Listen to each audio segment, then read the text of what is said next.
And I am at HIMSS with a legend, Gil Bashe. Gil, how are you? A legend. I wouldn't go as far as to say a legend. Actually, I'm sitting across from a legend. Oh, flattery will Evan get you Kirsler. everywhere. No.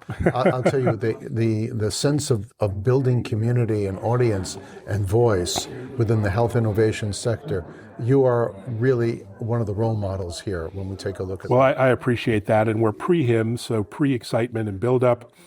So we have a good quiet time here in the media room. How do you describe your work these days? Maybe introduce yourself to the folks viewing, listening. Thank you very, very much. You've mentioned the name Gil Bashe, and I'm privileged to be chair of Health and Purpose at FinPartners, one of the world's largest independent communications agencies. I'm here on another platform, though. Fin actually owns and independently has a hands-off approach to Medical Life, our health opinion and news platform, and I'm privileged to be the editor of Medical Life. So I'm really here in that role, and of course, I'm here as an author I guess I could say it now, a new bestseller called, I'll show it everybody here. Yes. Healing the Sick Care System, Why People Matter. That's a surprise bestseller. Let's hold that up a bit. Healing the Sick Care System. That's such an intriguing title. Tell us about the title, because that's so shocking. And I don't think whether you're a doctor or a nurse or a pharmacist or a patient or a payer or a pharmaceutical company or a policymaker, I don't think anybody's happy with our healthcare system right now, quite honestly. I think if you're a patient, you certainly feel undercared for. If you're a physician or a nurse or a pharmacist, you feel burnt out. If you're a payer, you feel despised. If you're a life science company, you feel misunderstood. So I don't think anybody feels it's working for us right other now. than that, it's a great system. Well, it is one of the finest systems in the world, Ironically, in some ways, but it's also costs 2 to 3 times more than most developed nations.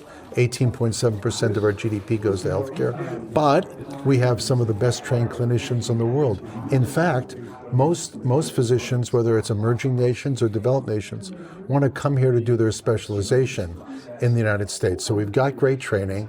We spend a ton of money. We're the fountain of innovation for the rest of the world, and yet our life expectancy is not up to par. As a matter of fact, it's number 32 in the list of developed nations. So something's really wrong here. Now, part of what this book explores that's made it so popular is the subtitle, Why People Matter. And when you think about it, why does the system exist in the first place? For us.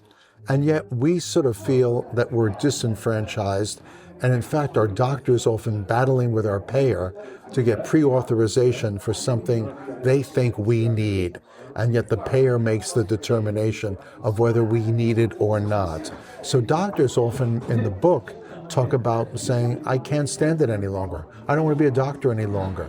They get to a certain point in their career, and a lot of them who quit, and I interviewed, said, I love medicine, I love seeing patients, I cannot stand dealing with the system. So the book kind of explores this and then gives us a hopeful path out of this swamp. And that's what's made the book so popular, is I'm not just looking at the problem, I'm sort of shining a light of how do we get our asses out of this mess. Such an important piece of work. And tell us, it's a bestseller, which is unusual. We're in an industry conference. It's mainly industry insiders like ourselves, and yet this has gotten such traction. Do you think there's a movement maybe brewing? Oh, Evan, you're spot on. There's a batch of books coming out right now. The person who did the foreword to the book, Tom Lowry, he's really, really known for his history with Microsoft initially as being the national director of AI for Microsoft. And then he left, he created Second Century, but he wrote a very, very powerful book, which is available here, called Healthcare Nation. And I would say it's almost the precursor to my book. And he did the foreword to my book. I'm grateful to him. Tom's great, yeah. He is great. There's 2 books coming out. One book by Matthew Zachary, by Wiley, is called We the Patient. And another book that's coming out by Christopher Cooney, who really is he's a brain cancer survivor and is immersed in our community, health information technology. He has a book coming out. And so I think we're seeing a shift in conversation back to why the system exists in the first place. It exists for people, why people matter. So there is a trend going on right now. And I think that people are starting to feel like, hey, wait a minute, The system was created for us in the first place. And yet we're starting to feeling like you're debating around our well-being and we're not even at the table. So I think there's a movement afoot to reboot the system back to a time, certainly with my white beard, I remember, where physicians actually had a relationship with us and they had continuity of care. And so they knew us for years. Now try to imagine any physician any of us have where we have a relationship for a decade or longer. It's hard to imagine that. By the way, I had 2 physicians this year who, quote, retired. Oh. They didn't want to retire. They just said, don't want to do this anymore. I retire. Now, what sort of system is a workable system where doctors don't want to be doctors any longer? Or you can assassinate an insurance executive on the streets of New York, and even though you're a murderer, and there's no justification for murderer, develop a fan club of people who send you money for your defense, and even take out billboards supporting you on highways. That says something about our satisfaction, or really our dissatisfaction. The book goes into that through stories. That's what's made, Evan, the book so popular. It's not that I sort of like explore the genesis or the problems. It's that I tell a myriad of real life stories that people share and what's happened to them, including my own families. I have a child with a rare disease, and we share this openly and also bring in the physicians who are engaged in this to take a look at this and end on a very, very hopeful note. That We have to be hopeful, despite I'm a natural pessimist, many of us are. Oh, come on. And you have a really unique global perspective with Finn. You have offices and clients. 35 offices around the 35 world. countries. You have deep connections to many countries, including Israel. What can we learn from other countries? It seems like in the U.S. we don't learn from anyone sometimes. Is that? Well, it's interesting. I'm privileged on Wednesday to moderate a panel with Hal Wolf, who's the president and CEO of HIMSS, along with 2 luminaries. I call her the person who's really the philosopher of AI, which is Isaac Cohen, and then Ron Balzer, who's from Clalit, one of the great health systems of the world, who's really a pioneer in applying AI. And the 4 of us will be on stage in Venetian E, by the way. It's one of the big rooms here, talking about the value aspects of AI, sort of the do's and the don'ts and the worries. So we're going to get into that at that conversation. And you're right, I think that somewhat being a globalist, I worked for the Australian government for years.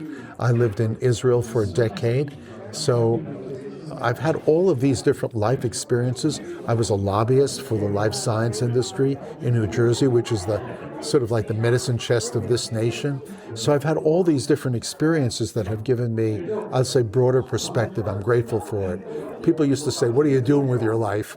Doing all this stuff. Now they say, wow, all that expertise. That's the white beard, my friend.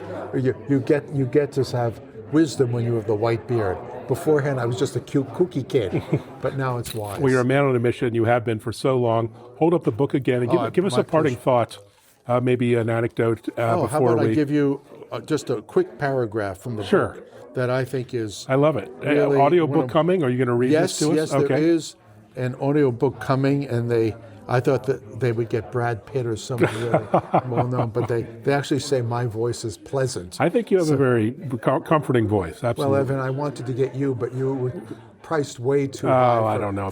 You can use my AI voice. Okay, ready? This is actually the first paragraph in chapter 1. Health is both a business and a mission. Let's flip that notion for a moment.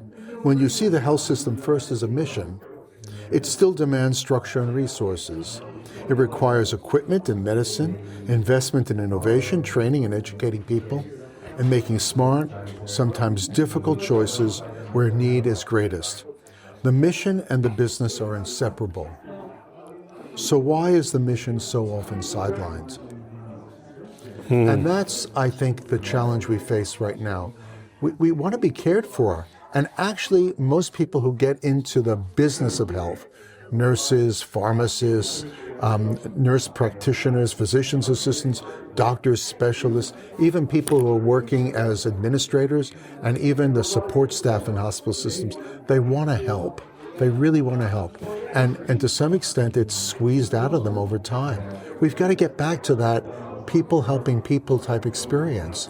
And I think that's when we recognize people matter, we're going to have a healthier health system. Well, thank you for allowing me to speak. Well, thank you for what you do, and that's a mic drop moment. So we'll bid you farewell and have extraordinary hymns. Thank you, Evan, for everything you're doing here. Thank you. And for being a bit of a mentor to me, I'd say. I appreciate that. Thank you. Bye, everybody.